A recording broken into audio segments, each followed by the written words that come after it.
recording right now. And so what I wanted to do is to just say a few words in Icelandic, and then it's like 1 minute, and then I'll introduce the speaker, and then we have a normal economics seminar that is for the general public. There's no technical presentation, and yes, so we do that. After I just wanted to say a few words because of what happened. Okay, so I'm going to do it in my native language. So 7. ágúst átti að halda seminar eða fyrirlestur í fyrirlestrarsal Þjóðminjasafnsins. Þar var komið í veg fyrir fyrirlesturinn með því að það var hrópað á mig, sko, sem ekki á fyrirlesarana heldur á mig. Fyrirlesarinn sakaður að vera ábyrgur fyrir þjóðarmorðum. Ég og þeir sem mættu sakaður að vera með ábyrgir af þjóðarmorði, og þetta var gersamlega óásættanleg hegðun. Við getum ekki ráðist á einstakling vegna þess að hann er þegn einhvers ákveðins lands. Það eru 20.000 manna sem mótmæla í Tel Aviv. Þetta er land þar sem fólk hefur frelsi til að mótmæla og það eru ýmsar skoðanir í því landi hvað er að gerast. Það sem gerðist var brot á 65. grein stjórnarskrárinnar að það megi ekki mismuna fólki eftir þjóðerni og trúarbrögðum og 73. grein málfrelsi. Auk þess voru siðareglur háskólans brotnar, einkum grein 3.1 og 4.1. Það er nauðsynlegt að þetta gerist ekki aftur og háskólinn undir forystu rektors verður að taka á málinu og lýsa því yfir að svona gerir maður ekki, en allir geti mótmælt friðsamlega. Því annars getum við átt von á því að svona uppákomur endurtaki sig og það má ekki gerast.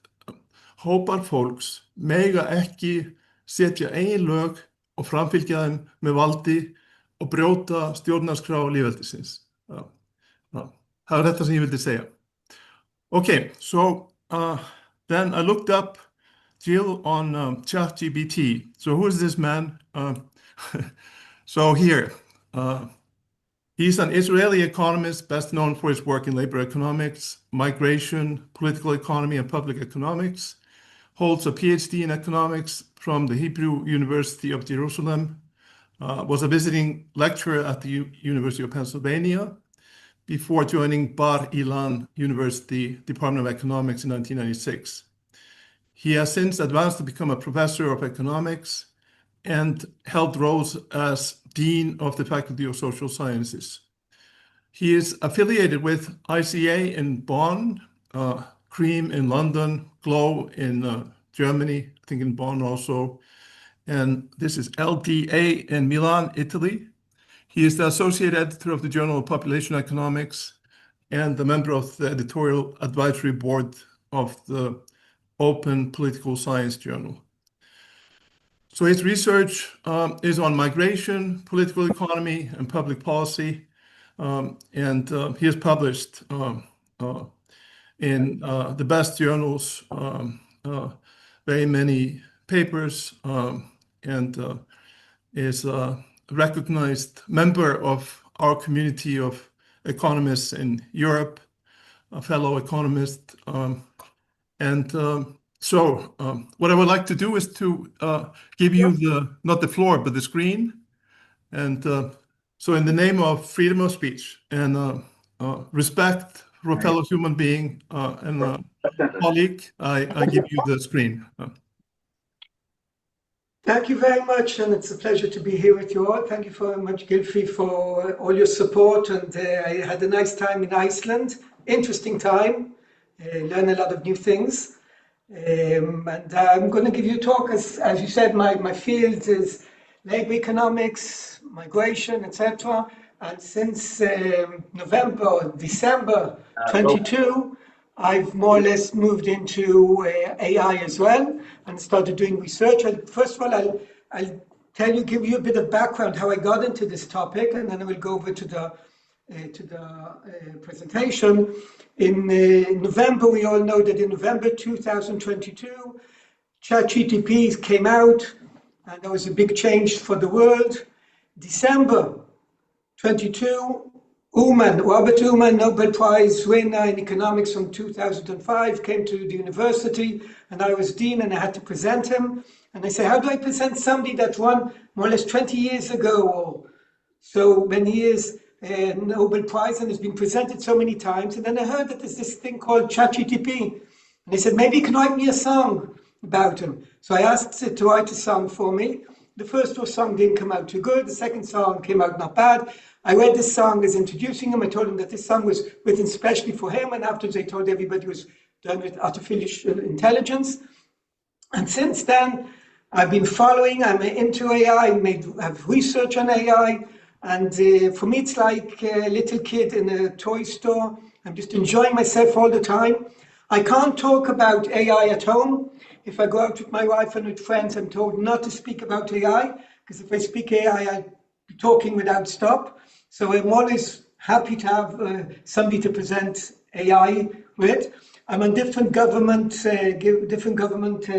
policy advisory boards to help bring the country into the right place. I'm connected to different projects, and I'll be telling you about different things as we go along. As I said, as Gylfi said, this is not a theoretical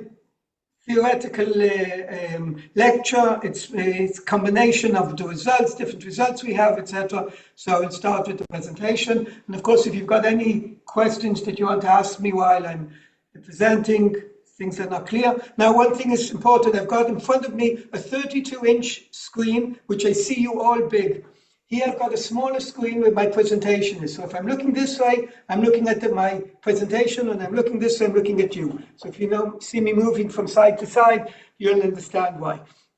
So the title is called When the Artificial Brain Asks the Human Brain, What Are You Here For? So let's go to a bit of what is artificial intelligence. One of the things is many people don't really know what, we understand it's there, but we don't really understand what it does and how it does it. So it's really the ability of computers to perform tasks instead of us. And how does it do that? So I'll just start with the basic. So it's called LLM. LLM is large language models, which what they try to do is it's a statistical model that really guesses what is the next word that should be. So for example, if I put the question, I put in what goes up must come, the probability, it calculates the highest probability. What is the word with the highest probability that will appear? And as we know, the saying is what goes up must come down, so it will give me down. When it does programming, whatever it does, it's all the time calculating what the next word should be. That's the way it works. We're not talking about robots, which is a whole different idea, which connects here. But the idea in artificial intelligence is that it tries to give you what's the highest probability that the next word will be in the sentence, in the programming, or in anything it does. So it's all statistical. It's gone over the whole internet. It's got all the information there, and it uses that to make its decisions. How did it start? Well, if we go back to ChatGPT came out in 22, but everything started a lot beforehand. We look at Alan Turing in 1950. I assume we know Alan Turing, but we saw the movie about it, the first computer. Then in 56 was the beginning of the research of the official research of artificial intelligence.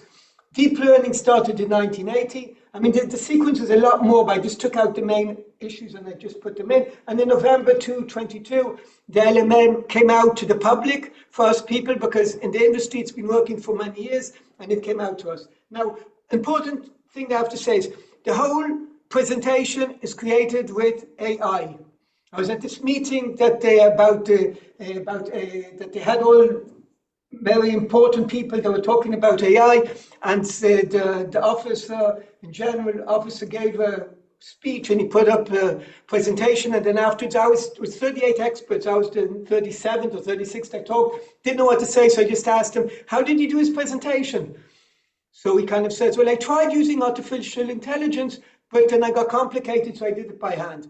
So I said, how can you have a committee about artificial intelligence and you do things by hand? So this is all done by artificial intelligence, and I asked him to do. So for example, I said, okay, Alan Turing, maybe people don't know what the test of Alan Turing is. So I asked him to describe what the test is and put a picture of him. So this automatically came up. So Alan Turing introduced the Turing test, which is a quotation to determine if we can recognize something that if we take a task and can we know that a computer did it and not a person? If we can't distinguish between a person and a computer, that means it passed the test. And that was already in 1950 and in the 50s. So now we've got so many examples that it's hard to know if, and I give the examples as we go along, if it's a computer or if it's a person. And you're not sure at all either if I'm a person or a computer, because maybe I'm an AI and you're just listening to an AI, but what's the difference as long as it's interesting? So this is a graph that I built, I did for one of my graduate students. The idea here is this is the way AI is going on. It's going exponentially, increasing exponentially. Nobody's sitting while it's happening. It's just happening and advancing all the time.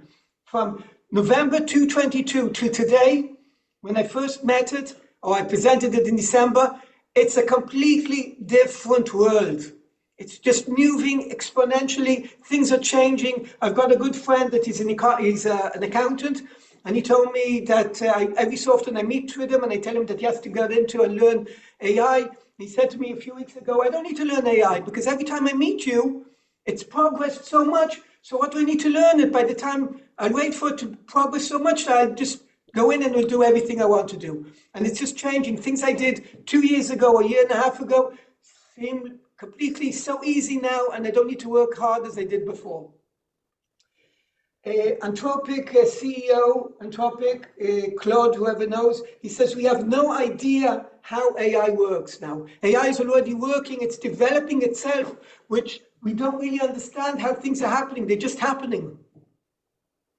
Now, look at this diagram, which is an interesting diagram, and how long did things take, how long did it take for 50 million people to use airlines? It took them 64 years. To use automobiles took 62 years. The telephone, to get to 50 million users in the world, we needed 50 years. Come on, electricity, 46 years. I'm going down, down, down to internet. 7 years it took to get to 50 million users. Facebook, it took 4 years. Now, if we go to ChatGPT, weekly users are 800 million people. Remember, it's just 2.5 years ago. Subscribed are paying, because you've got with subscription and without subscription, 3 million users, which is the enterprise, which is the high level. Daily users about 122 million. Business clients, 15 million. Look at the magnitude that we've jumped up to be in such a fast time. This is only 1924. All the changes that have been done. So many new releases. So some of you may know part of them, you don't know part of them. I added for August, I added Claude 4 that came out. ChatGPT 5. Agent, you've got an agent now that you can open it up. It just came out not long ago. And you can tell it that you want it to do things for you. Take over my computer, go into my Excel and do A, B, C, D, and you'll see your computer working and it's doing for it. You wanted to go and you want to do a conference and you want to, Gilfrey wanted to have lunch for us today. So he could have gone into the agent and said, give me different quotations, find me different quotations for lunch. How can I distribute it to everybody? He'll get the quotations, everything will come back. If he gives his credit card, automatically it will order everything and distribute everything for him without doing anything. It knows how to answer calls. You can put it as an answer caller, can talk to people, you give it the information, you know how to answer, it will have conversations with people, and you won't even know it's a computer. There is a nice video on YouTube that Tesla did a year and a half ago. Now this is old, but you can put a Tesla AI recording, and the guy calls up and he asks about a Tesla, and the guy that he talks to answers him and says, what car do you have? What kilometer do you do a year? What type of color? Why do you want Tesla? And they're talking and talking and talking, and in the end, they decide to give him a test run at a certain hour, at a certain place. All of this was AI. This was a year and a half ago. Today, it's a lot faster. New things that have just come up. VEO3. I'll show you an example of that soon. I can just tell him, make me a small little movie of something by words, and it looks real.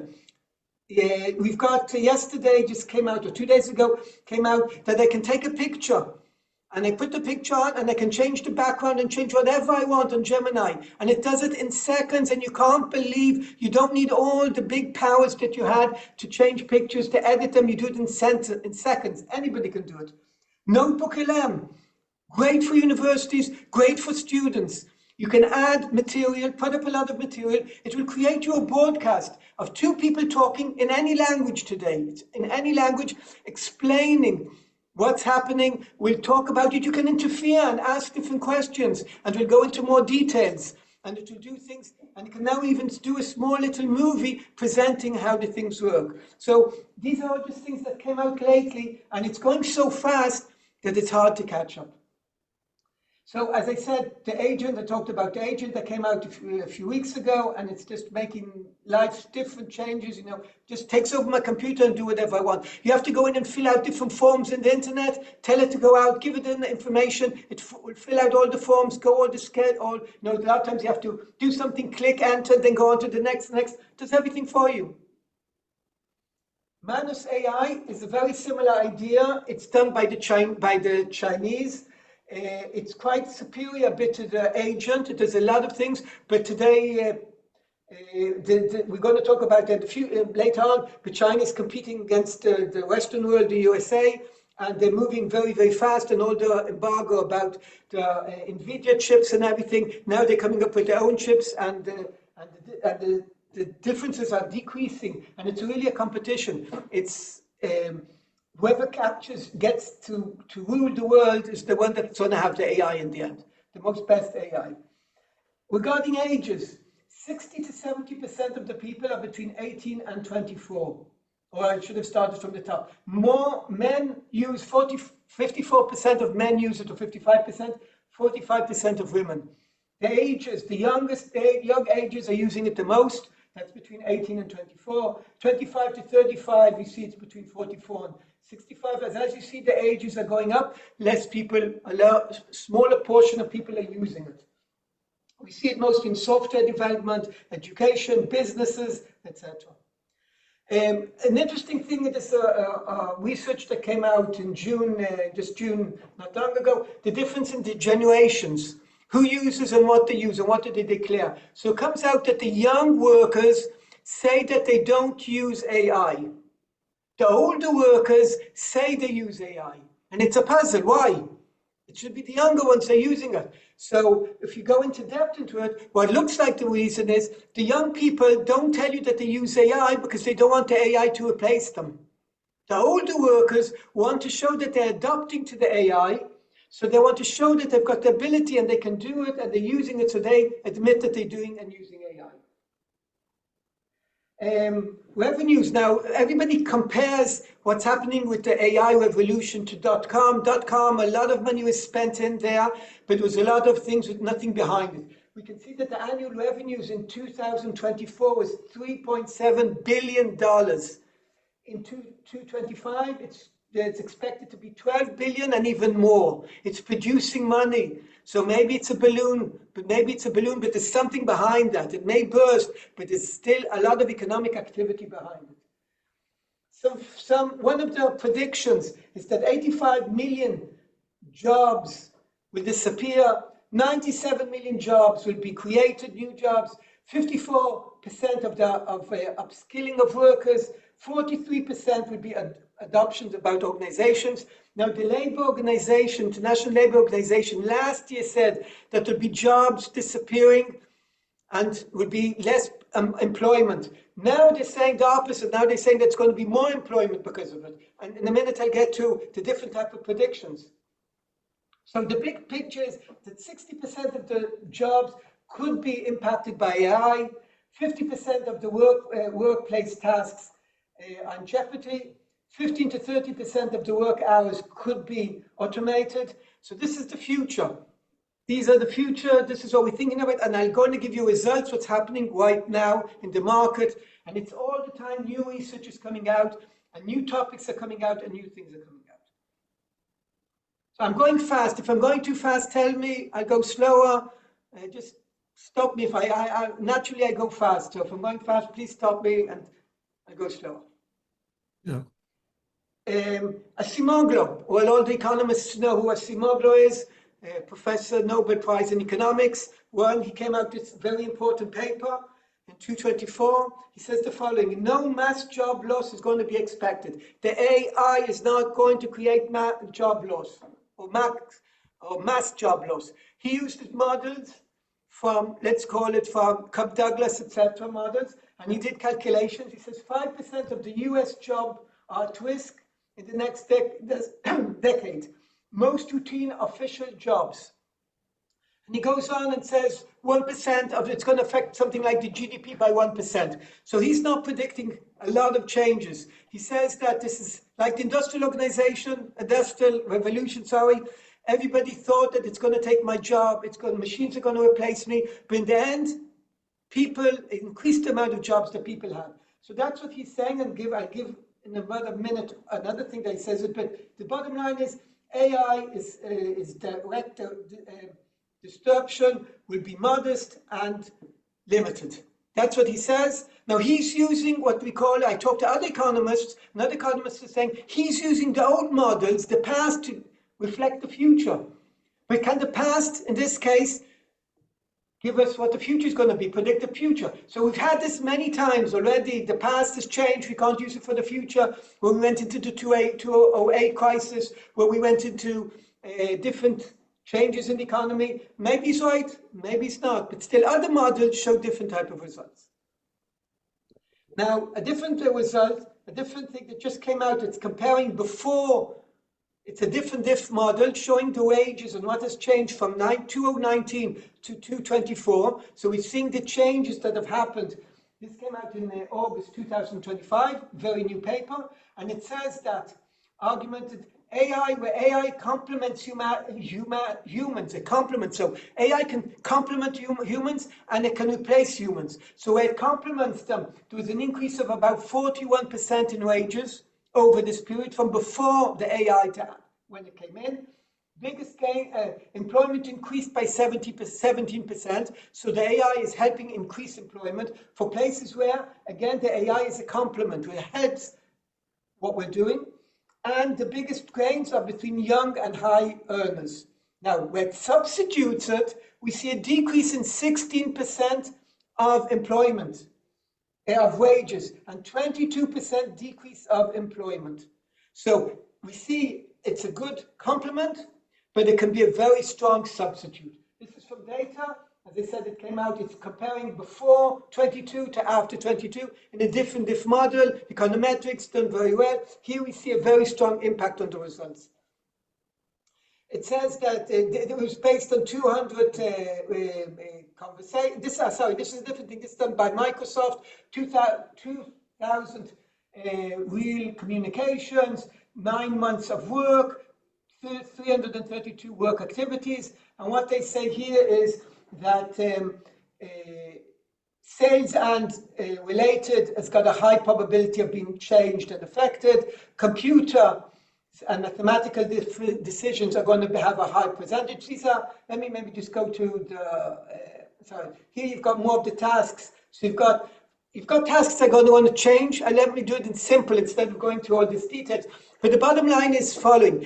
Anything that you can give laws of rules to A, B, C, D, E, F, AI can replace. A very interesting result that they got, they took patients going to an ER, and they let the AI diagnose the people, and they let the doctors diagnose the people. The AI did a better job than the doctors.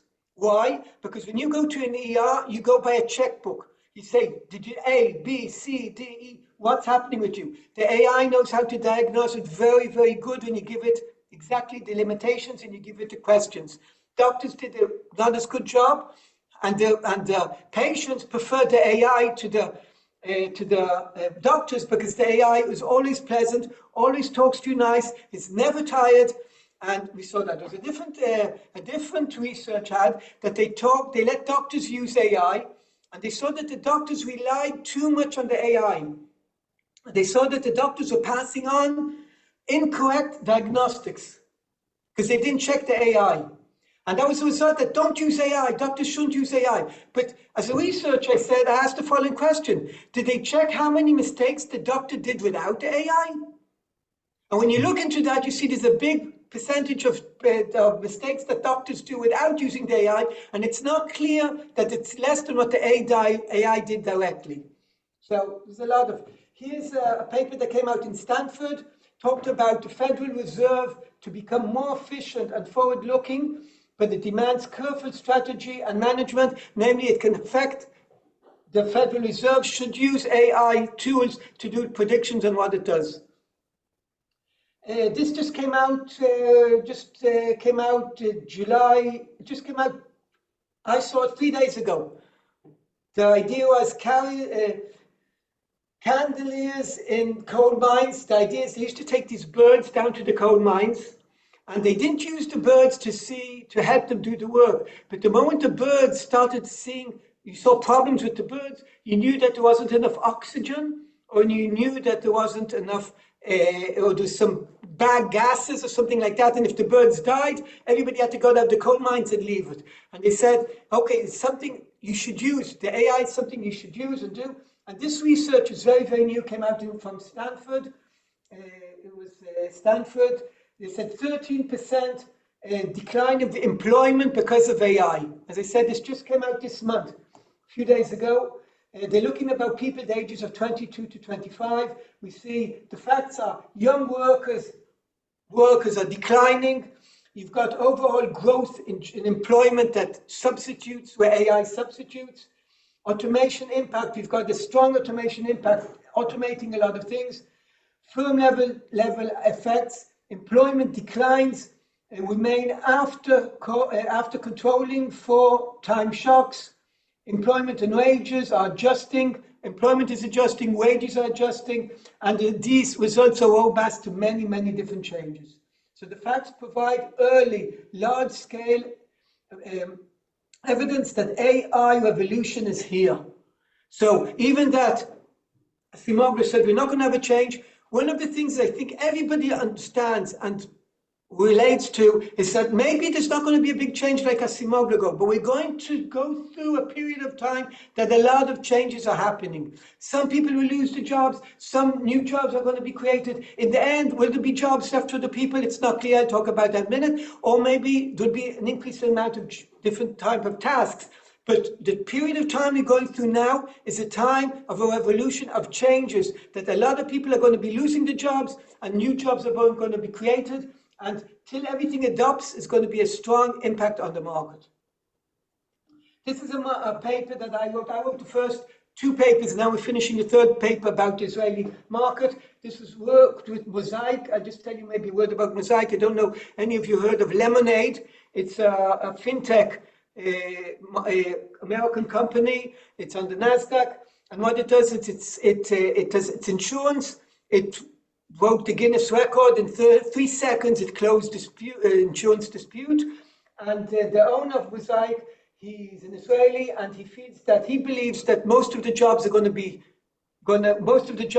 lost. All his firm that he did on Lemonade is all built on AI, and he wants to look for a solution for the Israeli market. So he built this institute called Mosaic, and the institute is looking for different ways of how to find the future of the Israeli market, what we should do to save the market. He believes that employment is going to go up to 30, 40, 50%. And if you go to such level of employment, you need to give people an income. Where are you going to tax and who's going to get the money? How are you going to get the money to pay all these incomes for universal income? How are you going to make sure that the Israeli market stays and doesn't disappear? And so he built this thing, and so this work was with him. We built with the institute. What we did was we looked at chat GPT-4. Now 5 has already come out. Between that 4 and the 5, a lot of versions have come out. So remember, this is old. We just took it out a few months ago, this old, based on old data. I call it old data, GPT-4. And what it did was, it took the tasks of people built on a measure that was presented in science, and we take every task and we say, can the AI replace it? Can the AI complemented. And we took tasks of different people, different jobs, we built them down by using the survey, the Census Bureau of Survey, labor force, and we broke it down to tasks to see what substitutes the worker and what replaces the worker. So what we got was, and remember, it's ChatGPT-4. We're into 5 already, and 5 is a big jump from 4. So what we see is that the ChatGPT can save over 50% of the time performing the tasks alone. 50% of the jobs can be saved by using the ChatGPT-4, not 4.0, not 4.5, not 5. It's talking about 4. 17% of tasks can be done by AI instead of workers. 51% can be done with other tools. So if you take tasks, 17% of the tasks can be by itself, by the AI. If you add to it different type of tools, internet, etc., you can get to 51%. We've got a 5.3 increase in annual exposure. Annual exposure is increased by 5.3 total. So this is again comparing 2023 to 2024. Sorry. This is with education. So the idea is those, you can see this, I'll just give it in words while I'm reading what's written here, but those with high education, it very complements them. Those with low education, we've got 2 different types of workers. We've got workers that can replace them. The basic stuff the AI can do, so we don't need them. Even the less sophisticated things, the AI can't replace. So it can't replace things that manual people can do. So it can't go into the field and take up the crop. It can't do massages, etc. That's because we're talking about large language models. We're not talking about robots. However, if you put in robots, the world changes, because we've already got companies that use robots. There's a company in that does everything, all the agriculture. It plants, it takes up it gives fertilizers, waters, everything it does. Everything done by robots. The only thing that the man does is just presses the button to start everything.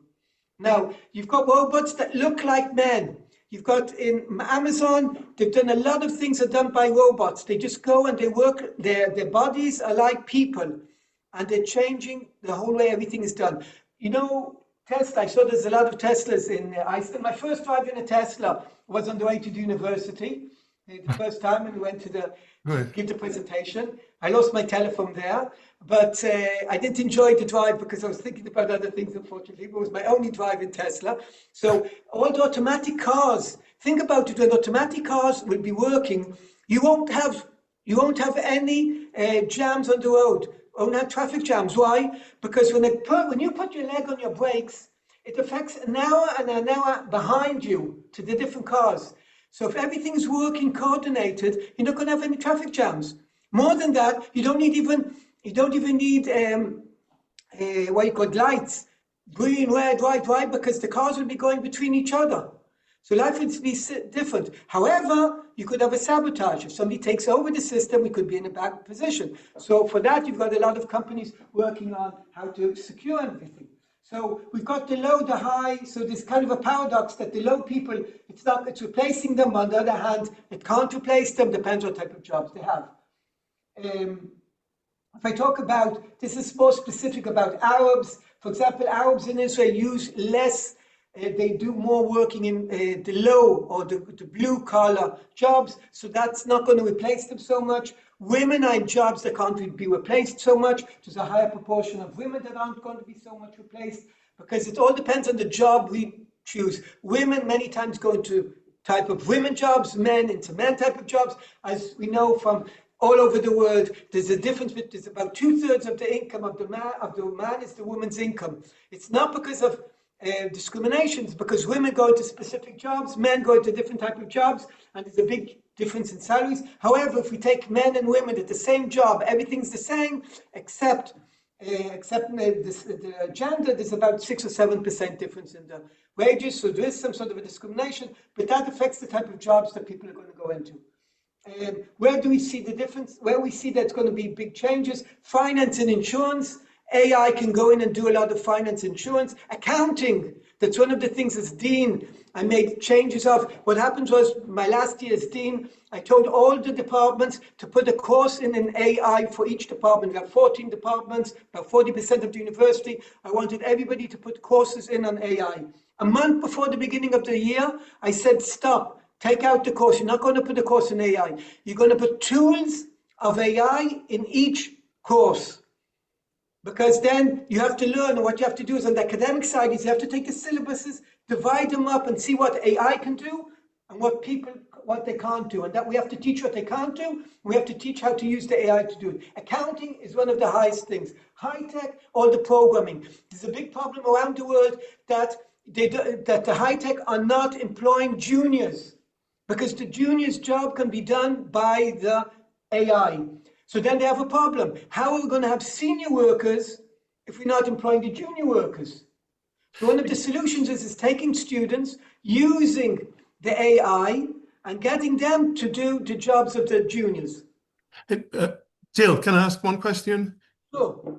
So since we're in education, so there's two questions. One is, the problem we face when we're teaching courses and we give assignments is that often the solutions we're given are AI generated. A lot of them AI generated. I tell you kind of some things that have been done. There are teachers that gave an assignment, black and white document, but they wrote in white letters that an eye can't see, write a joke. It's not a certain joke on page 15. Now, if the student that took the assignment and put it into the chat and said, create me this assignment, and he doesn't read his assignment on page 15, there'll be a joke. That's where you find out how to do it. By the way, the people did it for work applications as well. They put on the CV in white words that nobody can see what is. This is a great worker, you should employ him, etc., etc., etc. But one of the things that I've noticed I do is I tell the students you can use AI. I fought as a dean that you should allow students to use AI. You can't stop them. You couldn't stop them using the calculator. You can't stop them. You have to let them. However, we have to make sure that they say that they used it, where they used it. Another thing that I asked them to do is you have to present the prompt that you used to write what you did. Yeah. When I see what he asked the AI to do, I can know what he knows and what he doesn't know. Right. Yeah. So that answers your question? And the second one is, let's say I'm taking a course and I'm asked to read a book. And then I go into AI and I say, summarize the book in 2 pages. I could do it, summarize it in 1 paragraph. I think my experience has been that sometimes AI makes mistakes, doesn't understand, and it sometimes gives you like bogus citations, like references to papers that are non-existent.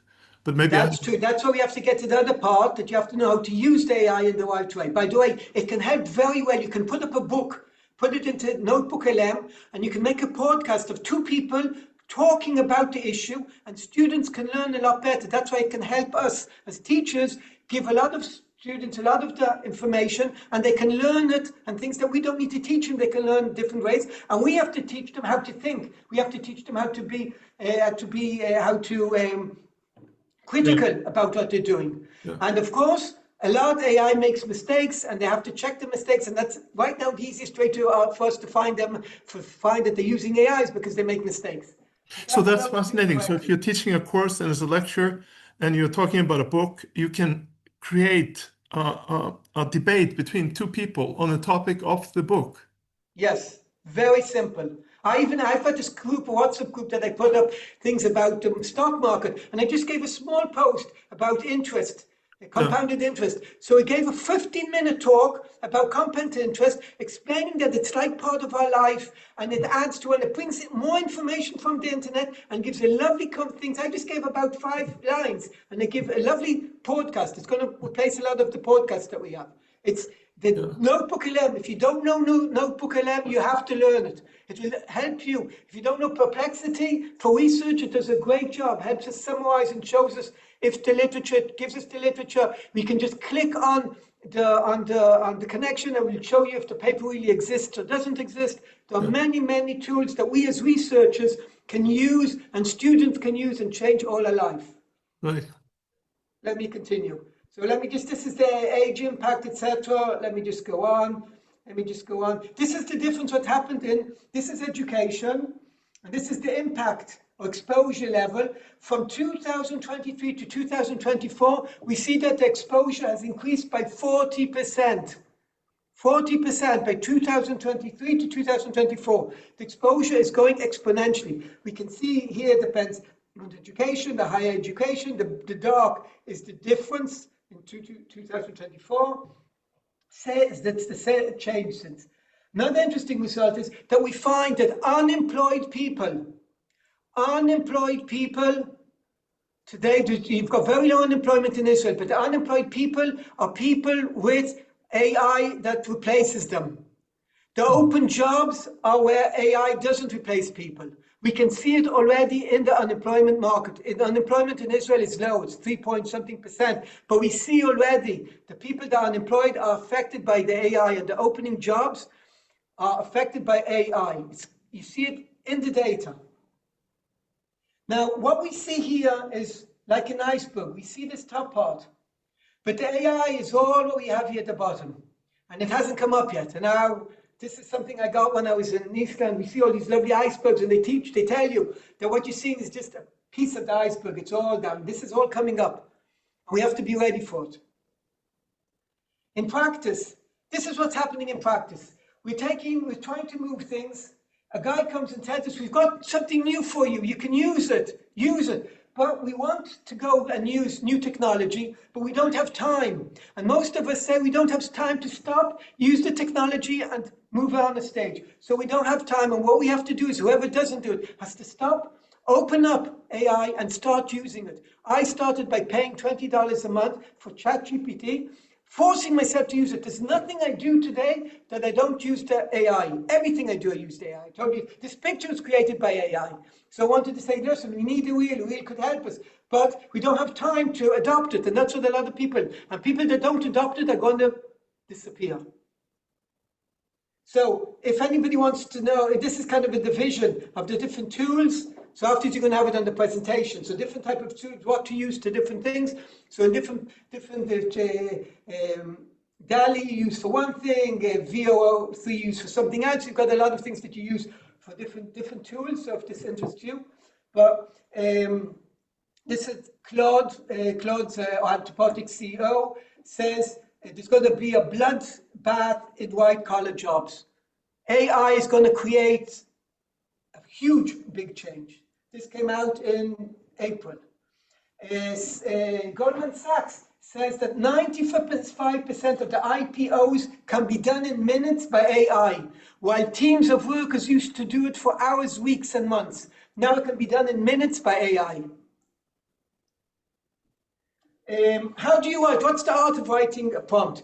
If you don't write it correctly, you don't get the right answer. So there are a lot of mistakes, and I've heard a lot of people saying that we get trash, we get nonsense. So you have to have accuracy, you have to have a structure, you have to have context, and you have to have alliteration with it. So let me just say the following. What you have to do is you have to tell the AI that it's an expert in a certain field. You are an economist expert in the field of migration. The moment you give him that definition, it limits his thought. He just doesn't go to everywhere. He just limits his thought to be an economist, specialist in migration, etc. You tell him what the mission is. You tell him what the purpose of the task is, or the test, and preferences and style that you want. You have to do this. Now, a different way to do it, and a good way to do it, is you talk to the AI, you tell him, I want to write a prompt. The prompt is what you write to the AI, and tell him what you want. And you say to him, ask me questions that you'll understand exactly what I want to help me write the correct prompt. The moment he does it with you, he'll write a prompt, and then you use that prompt to put back in. The result you're going to get are completely different than what if you just write the prompt by itself. It does magnificent, crazy stuff when you don't ask it right. You have to know how to use it, but the moment you know how to use it, you get wonderful results. Again, you always have to check. OpenAI has come out with the Academy. A lot of courses teaching you a lot of things how to do. It's all free. They want you to use it. Go use it. it's out there, and there's all the time new things coming out, and students, lecturers, researchers, businessmen, everybody should be there. Everybody should learn to understand how to do it. So what we had is, the situation today is that we're in a revolution. There's a lot of opportunities, efficiency, etc. There are many ethical issues. Now, when they're comparing ethical issues, the Chinese don't have the ethical issues that the Western world has, and there's a big competition between the two. And who has the rights for books that have been put into AI, and it uses those books? Who gets the rights for that? A picture that was created, who gets the rights? There's a lot of different issues that come up. Pioneer of AI says, thinks that today's LLM are nearly obsolete, meaning today, it's already, what we have already is history. Some quotes that we had. I'm optimistic about the potential of artificial intelligence and robots to improve our lives. That's a nice general one.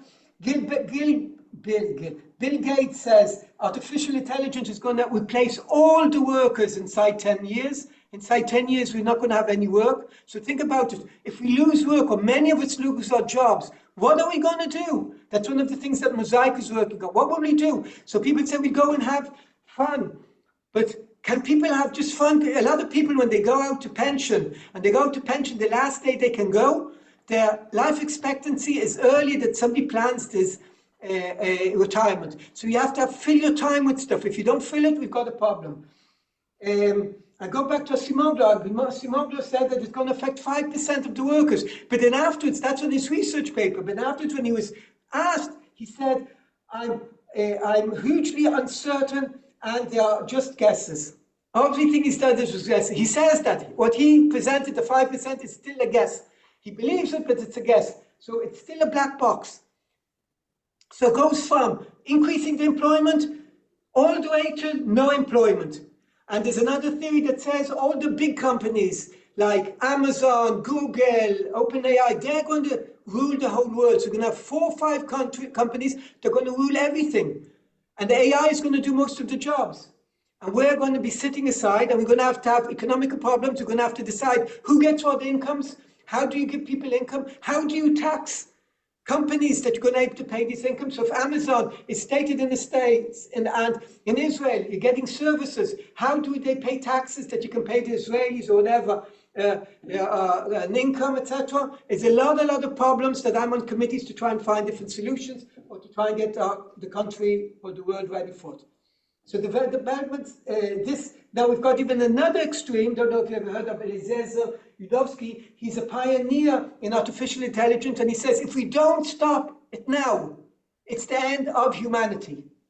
We have to stop it now, because it's going to take over, and it's not going to be exactly the way people think that the world should be ruled, and it's the end of humanity. And he shouts, and he's coming out with this book, stop using it, close everything down. Look at this, for example. I told you I've got this group. that I've got on WhatsApp about different things about the stock market. So the AI broke its record. This was in May 20th. So I just said, give me a little 8 seconds movie of people having. Yo! S&P's at a record sale. Drinks on me! Notice. These are not real people. Everything is AI. I just gave them one speech. I want to celebrate the S&P breaking the top high again. It gave me different options. I like this one the most, right? Because I like the click of the glass. And if you look at it again, yo! S&P's at a record sale. Drinks on me! So if you really go into it, you'll see that there are different nuances. But I don't know if you know that about a year ago, Hollywood directors went on strike because they're afraid of what's going to happen with intelligence, and this can be done. And you can do so many nice things. Yeah. Okay, let me just talk about John Orhan. I don't know if you know, he's a billionaire. He grew up in a poor family, and he became wealthy. And he said something very, very important. And I used to present it to my students, but now I present it even more. He says, if you invest in work, you'll make a living. If you invest in yourself, you'll make a fortune. So we all have to invest in ourselves. And the investment in ourselves today is AI. We have to, all of us, whoever doesn't, stop what we're doing and start using AI. We don't have time, we do have time. It's going to change your lives. Whoever, and all, I tell my students, I tell everybody, we have to stop, learn AI and force ourselves to do it.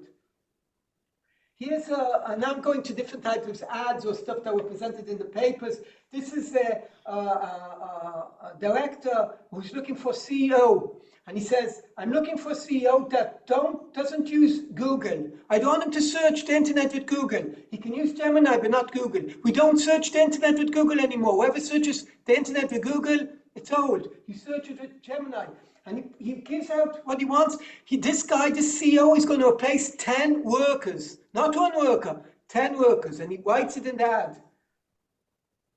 Meta, I don't know how many of you have been following, has been employing people. He's stealing, calling for it, from OpenAI, paying $100 million a year salary for people to move over to work at Meta. Meta is going very fast forward, and the competition on the brains is huge. $100 million a year. He took quite a few workers like that. Now he said that he's stopping because he's got to plan for, he's not going ahead with that, more of that, but it's crazy, the salaries.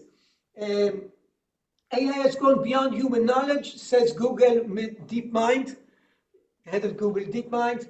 ChatGPT spends tens of millions of dollars with people saying please and thank you. When you say to a ChatGPT, please, can you do this? Thank you for doing that. That uses a lot of energy. So you guys have a lot of energy in your country, but a lot of energy costs a lot of money. But they want you to talk to the AI like a person.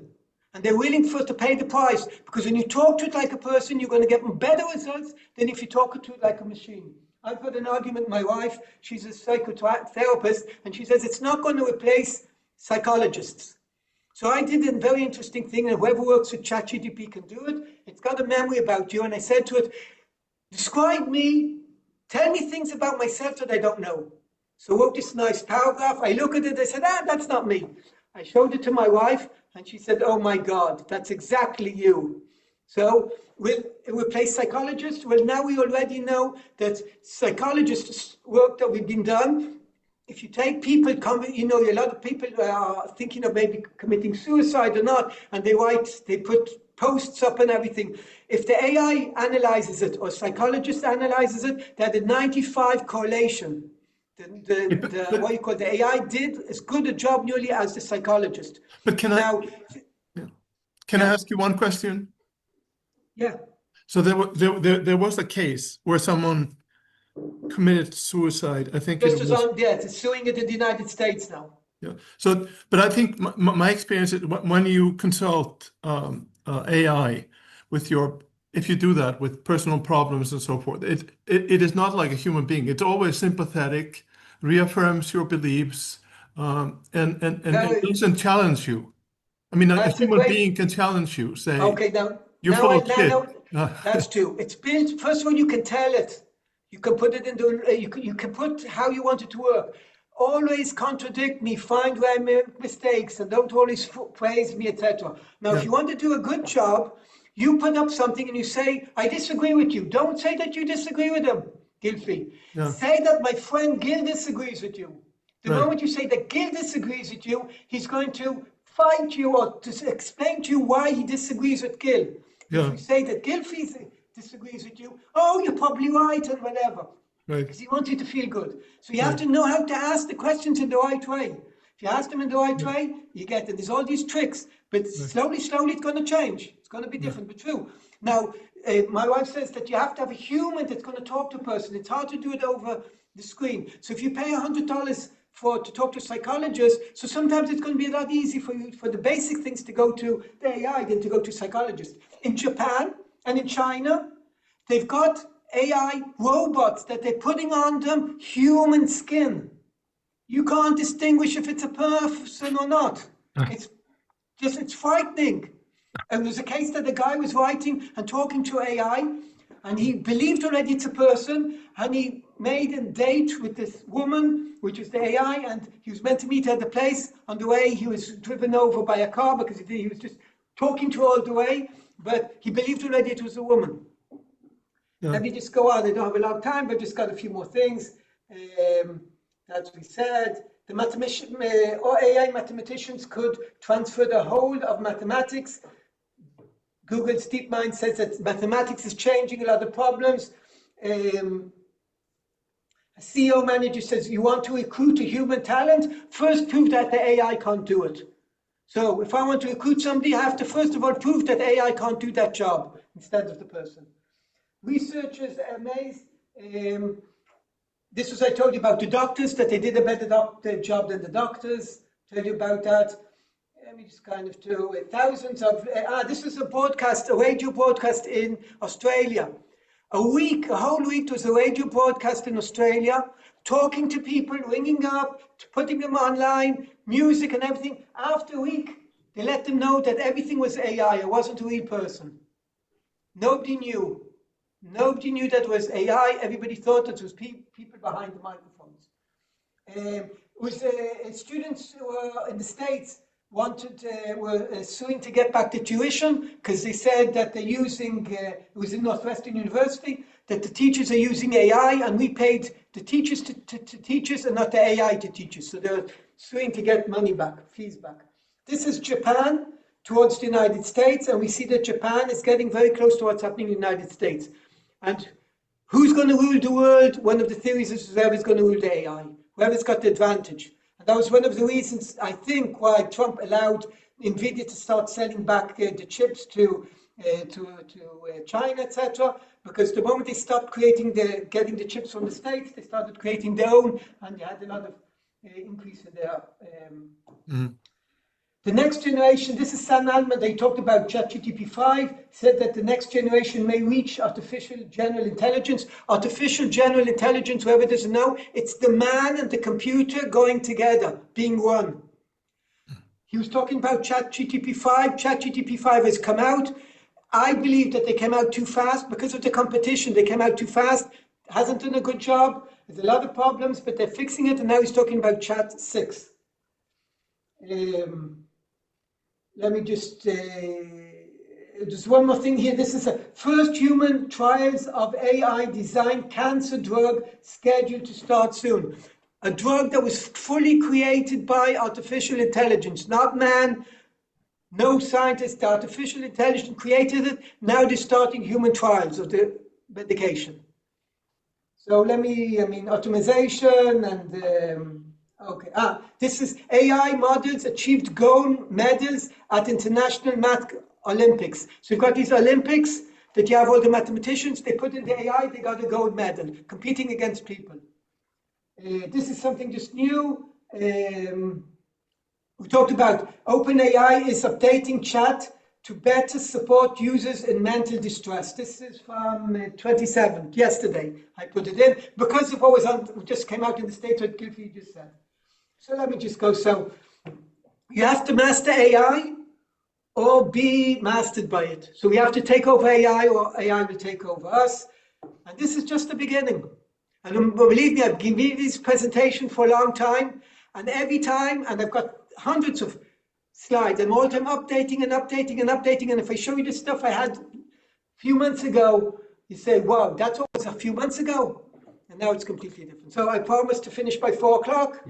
Exactly on time. Okay, thank you. That was really exciting. So we open the floor for questions. So we have half an hour.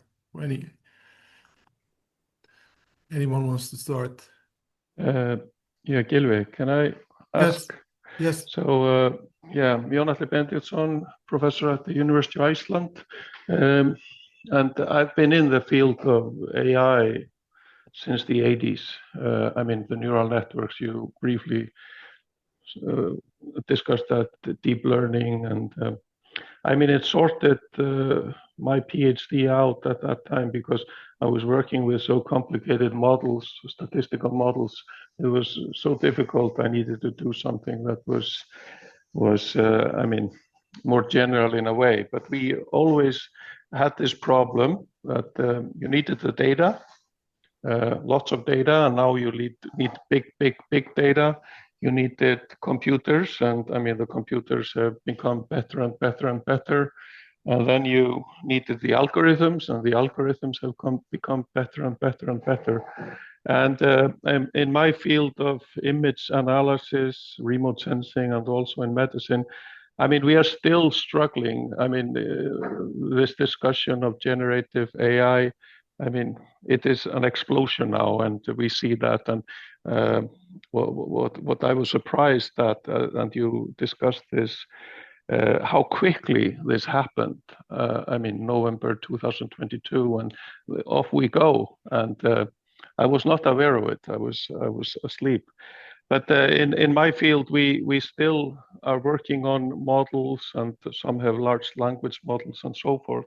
But the most important thing now, I mean, is what for me at least, as an educator, you talk about the students and the skills and so forth.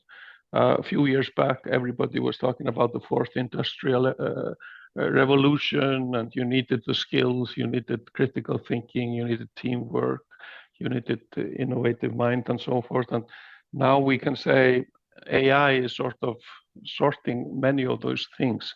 And I wonder, at your university, for example, when you're training the students, it's good to see that, for example, the education aspect is still important. We felt at that time, and it's still important according to your slides. I wonder how you specifically have adjusted. You mentioned the changes, everybody wants AI courses and so forth.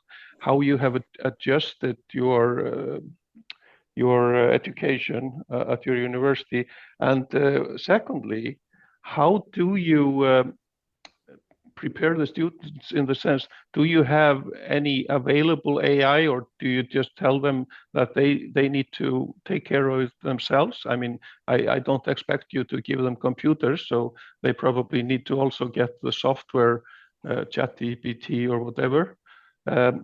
Do you, I mean, put in some framework for them? I would like to know that, because we have been discussing this here.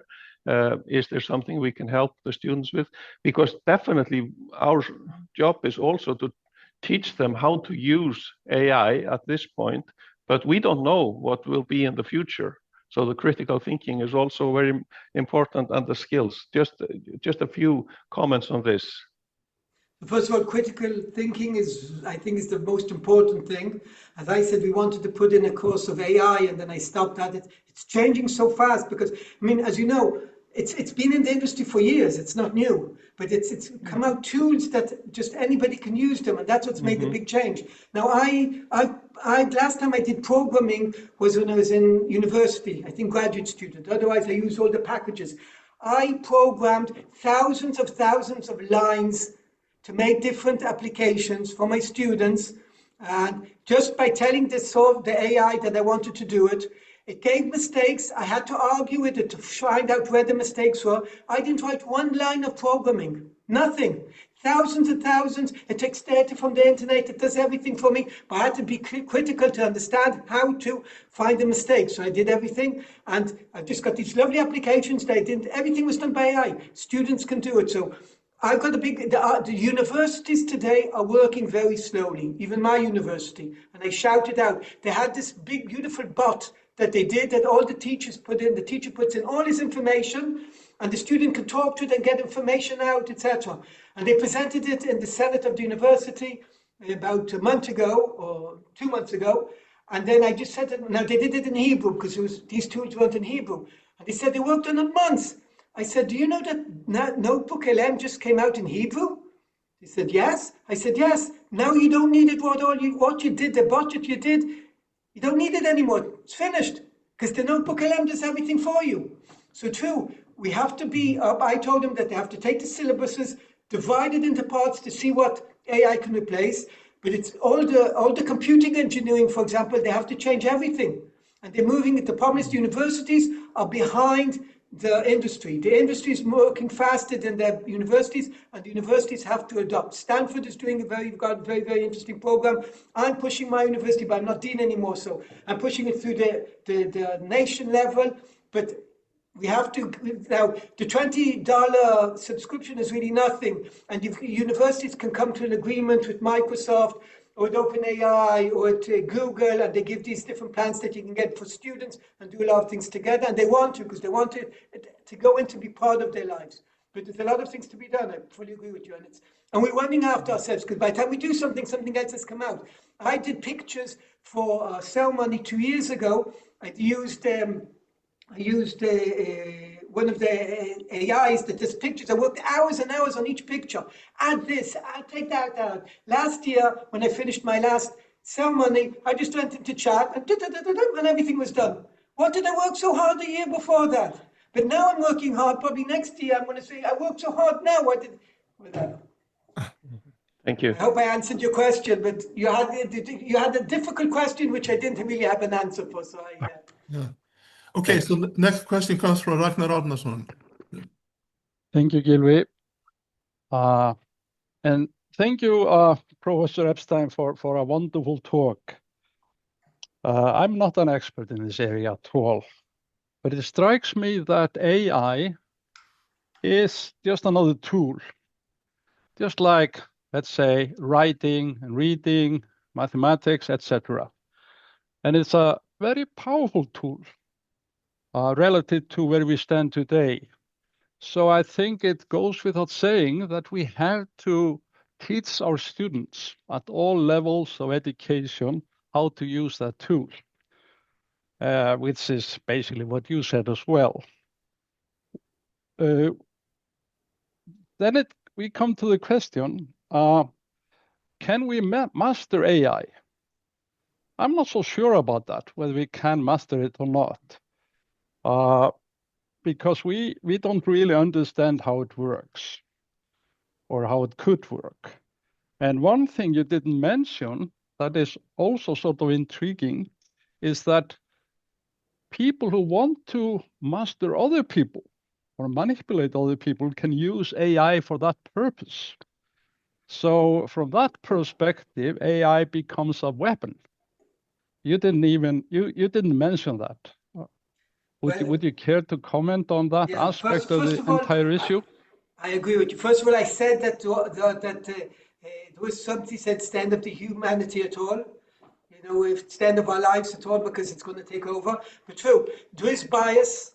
Now, what happens is that the AI is learning from the internet. Now it's learning from itself. So if it started with the bias, it can go be even more biased. The first pictures that it did about the first pictures it created were black women. Why? Because it wanted to change the bias to give more women and the blacks, because that's what. And then somebody asked for a picture of the Holocaust, and it took a German officer, a black German officer, wasn't there? So you have biases, and I can create this very small. You saw the movie I created, a small thing. I can do a lot of things. Put in your picture. I can put in Trump's picture, make him talk. You think he's talking. So what I did talk to computer scientists, and they're saying they're going to have a digital stamp on everything. And like you've got the blockchain and everything, and we can recognize, hopefully, what's real and what isn't real. Because even today, without all the AI, you go into you see different articles and you don't know what's real and what isn't real.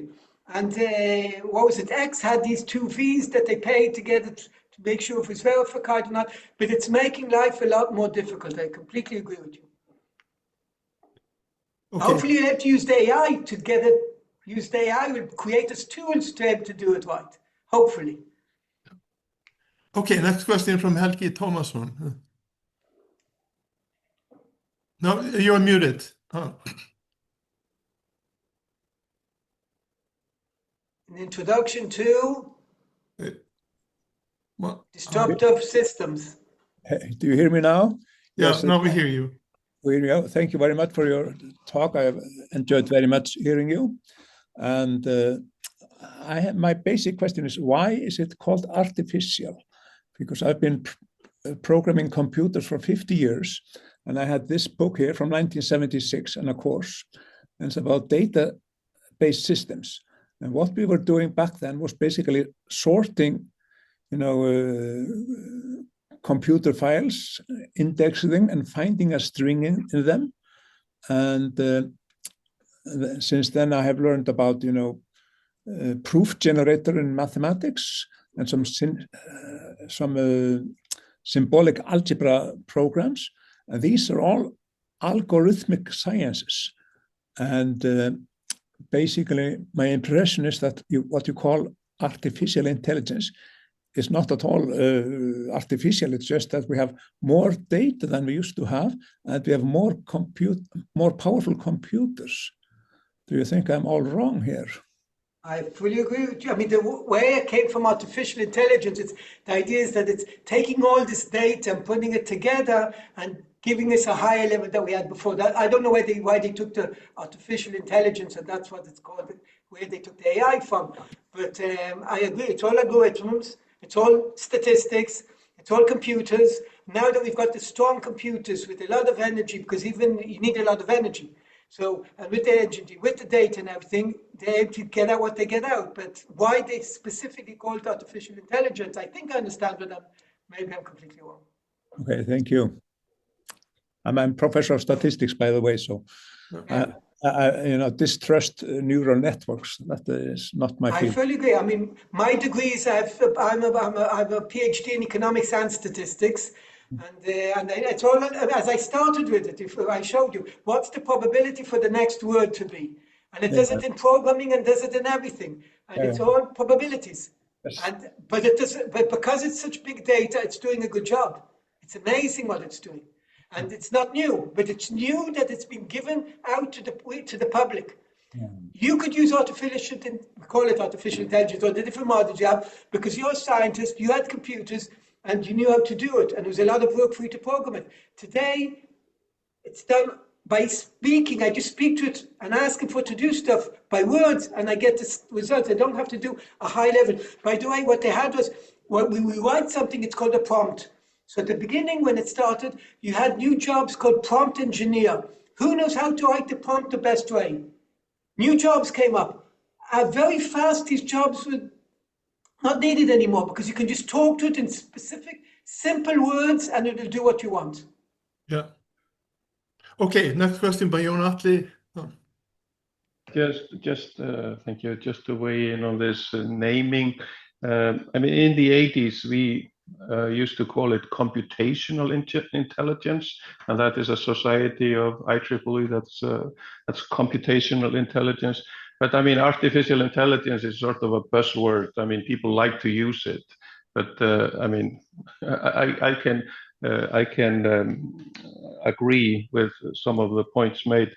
But I would like to say that there has been a proof, mathematical proof, that neural networks, the backpropagation neural network, they approximate conditional probabilities in the mean squared sense. So I mean, there is something there, but if you have lots of data, like Jill says, I mean, you are able to get a good approximation relatively, and that's what we are seeing. So we need lots of data.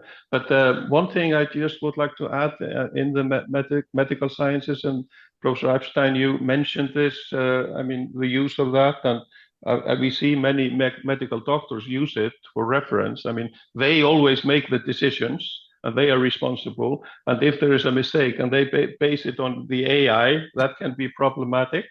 But I mean, the discussion is now about responsible AI. I mean, people like that, and that also dips into my field of remote sensing and information extraction there. But thanks again for an excellent talk. I really enjoyed it. Let me just add, today when you go and do a CT, the first element of analyzing the CT is AI. Before it gets to the doctor, automatically CTs, and it's done, and there's so many elements, as you said, and doctors making decisions. And one of the problems, for example, with the Tesla, what's the problem with the Tesla when they drove in the States and had an accident? The moment the AI makes a mistake, we have to cancel the whole AI. But if a man makes a mistake, if I'm a driver and I have an accident, I made the accident, that's me. But if an AI does a mistake, 1 minute, it's going to affect everything. All the AI is doing these mistakes. Every time it's going to do that, it's going to be a mistake. So that's why the adoption of it is very frightening. So if I want to blame somebody, I can blame a person. But how can I blame a machine when all the machines are working the same? Mhm. So there's a lot of ethic problems, ethic issues, and I mean, I'm connected to different projects now that are trying to deal with these things, and all new firms are coming up, and I feel like every time, yesterday when they came out that I can take a picture and add different things, whatever, and there's another thing that you can have in Notebook LM, it can do a podcast for you, and it can do a description. I wanted to do when interest goes up, the stock market goes down, etc. It did me a graph, it did me a story, it read it everything, and it showed it descriptively. And I just told them, I want when the interest goes up, how is the stock market affected? It's as a tool for teaching, it's wonderful. For learning, it's wonderful. But for creating things, it's wow as well. Mhm. Thank you. So can I ask, so in this debate between Bob Gordon, the pessimist about future development of technology and productivity growth, and Erik Brynjolfsson, the optimist, Gordon saying that we're squeezed as much as we can possibly do out of the second industrial revolution. It took like 100 years. And now we have all these headwinds and the future is not so bright. And then the optimist, Erik Brynjolfsson, and it really matters for the future of the West. In the West, there's all this discontent because productivity growth has stalled. So people's living standards are not improving. And this feeds into populism and all the disarray we see in so many countries now. So can you, based on your evidence, say something about it? You talk about job displacement and so forth, but at the aggregate level, is productivity growth, like labor productivity growth, picking up in your country? I just take the paper that just came out, as I said a few days ago, from Stanford. They see that productivity is increasing. They see wages is usually a signal for productivity, but they see productivity increasing. Yeah. Asimov says it's only going to increase by 1%. I mean, he's a Nobel Prize winner. I'm far from that. So, but I know my productivity, what I can do now, and to create this presentation that I did for you in seconds. I took the paper. I should tell you, I gave you a summary of the paper, the 6 different points. I read the paper first of all. Then I put the paper to Claude, and I said, create me one slide for presentation today. In 2 seconds, it gave me that slide. And I just asked it to make a few little changes, and it made it. I'm working a lot more, I'm doing a lot more. So productivity is increasing. I believe it's going to increase. Are people going to work less or not? And if people work less, what's going to happen? What they're going to do if they do work less? So we all want to have leisure, but some of us will get lost in our leisure. But the only thing I can say for sure is that we're going to go through a time of change where people are going to lose their jobs because of it. New jobs are going to be created. We're going to have a mismatch right now. And that's what I can really say myself, that I'm sure about. I've got my other ideas, but that I'm sure that we're going through a very interesting period. And everything is happening so fast. And I said, every time something new comes out, I'm just playing with it and I'm using it and I'm enjoying it like a little kid. Right. I think we have 10 minutes for any more questions if there's.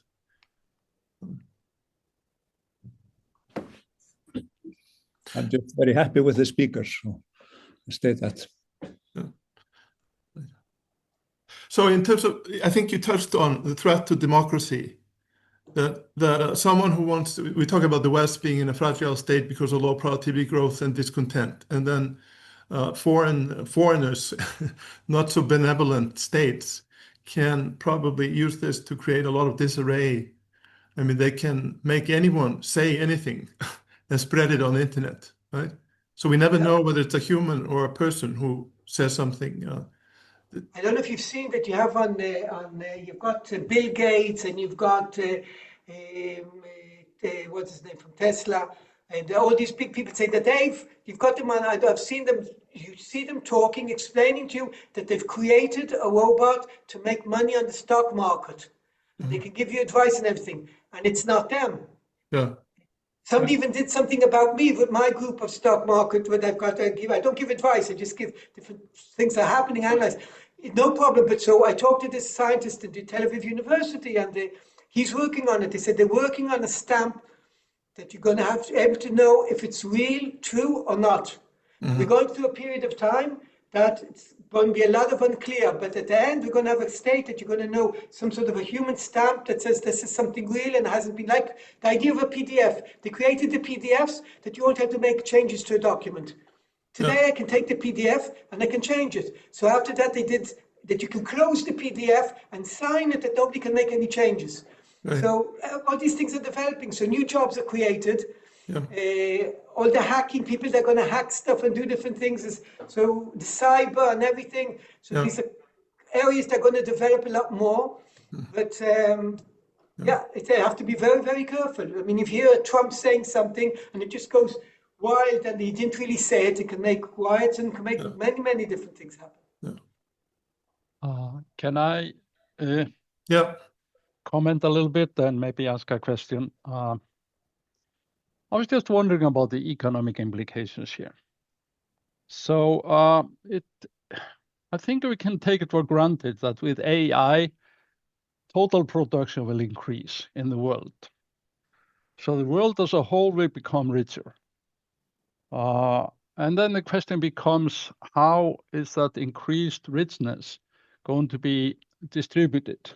And all depends on, well, at least if the market system has any role on the marginal productivity of labor and different kinds of labor.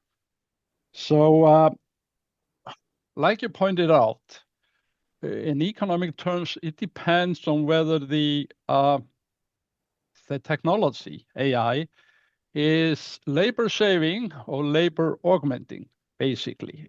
Does it complement or substitute labor? And it is conceivable that, and I'm not saying it's likely, but I think it's conceivable that the marginal productivity of most human beings will become essentially zero or very, very low.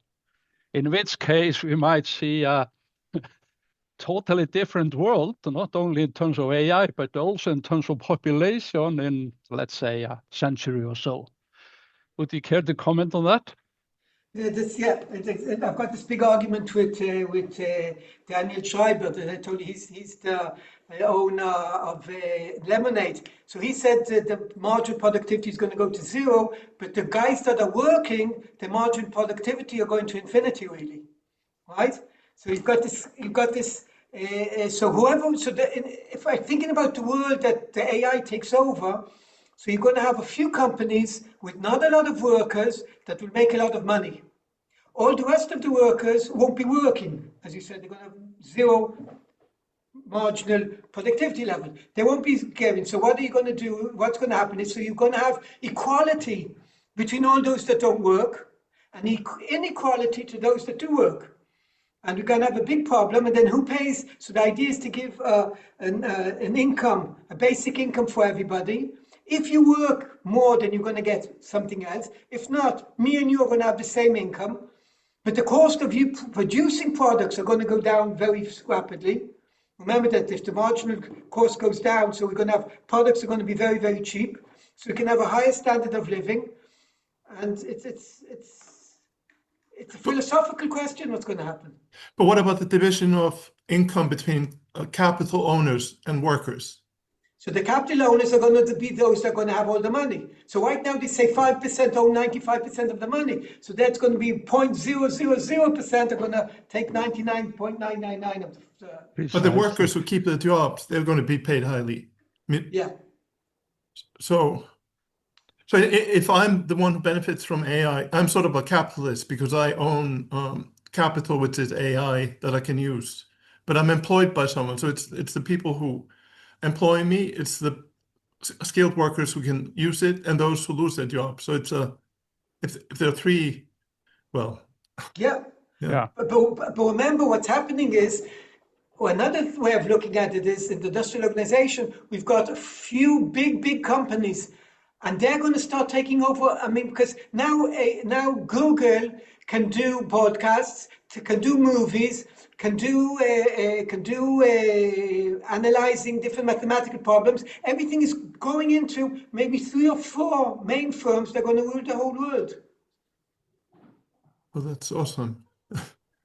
And maybe it'll bring to the destruction of humanity. Think about it. The AI has to decide, we've got an electricity cut, and we have to cut down electricity. So who makes the decision where we cut electricity? So the AI can come and say, well, we've got this hospital with people the age of 85 and above, and we're giving them life support. So their cost, the benefit to humanity is so low, let's cut them off first. I mean, what type of reasoning is going to be? Who's going to have the reasoning? Where's it going to get the reasoning from? So that's why it's not, it's frightening. You go to these issues, it gets to be very, very frightening. But when Google takes over, that's due to economies of scale. Yeah. So a smaller company competing with Google doesn't have a chance? Is that the... No chance. Because Google has got the money. It's building the electricity plants today. The big companies are making electricity plants themselves. They're buying all hardware and underneath the water, putting up all the computers and everything. They've got the funds to do all that. A small company doesn't. Small company can do the technology and sell, come up with the idea and sell it to the big company. But they're starting to buy up the countries. Now, companies have, of course, so you've got regulations, they're going to stop it and trying to stop it, but... But when you look at productivity growth by country, and you say there's a country, Israel or Germany or Iceland, in the past, what has determined productivity growth is how fast you adapt the technology. So it's not, you don't have to invent it, but if you adapt it, like the Nordics are very good at adapting technology, so they have high standard of living. But this seems to be different than... it's completely different. Now, if you can adopt a technology to use your natural resources good, because you've got a lot of natural resources, then you can become very productive or high standard of living. Israel doesn't have any natural resources. Israel has building technology. That's what we do today, because so we have to keep up there. But if not, we're just going to be consumers. We're not going to be producing anything. So we have to do something. Many countries, if they don't have natural resources that other countries need, or these companies need, they're not going to have a place. Yeah. Right. We're going into the frightening part now. So the country that takes over the 21st century is not the one with the biggest military. It's the one that has the lead in AI. The AI is going to be the military. The AI now, when you've got the competition, the West and the West and the East competing, it's not to get the nuclear bomb anymore. It's who's going to rule the AI. So that's China and the United States. Right now, it's China and the United States, and China is doing a very good job, very, very good job. So you believe in increasing return to scale? I say that it looks like the AI is bringing us to increasing returns to scale. Yeah. Even though we economists don't always see that, but even we did have increasing returns to scale, and then let's not have monopolies, the government comes and breaks up the companies. But the question is that going to be now? Because they do want to take Google and take out Chrome out of Google and make different things. But each AI, everyone knows how to do so much. It's hard to break it apart. Yeah, that's fascinating. We have one more minute. If there's one more question, we can have that. No, if not. So I really thank you for this fascinating lecture and willingness to join us after all this upheaval, that unusual upheaval that we faced on August the 6th. And I can see that people find your talk very interesting, and it's been recorded, and it will be posted on a website, and I'm sure many, many more people will listen to you. Thank you. It's a pleasure. Thank you for having me here, and I hope to visit Iceland again soon and sit longer hours with all of you. No problem. Thank you. Let us know when you come back. Okay. Bye-bye. Thank you all for coming. Thank you very much. Yeah. Bye-bye.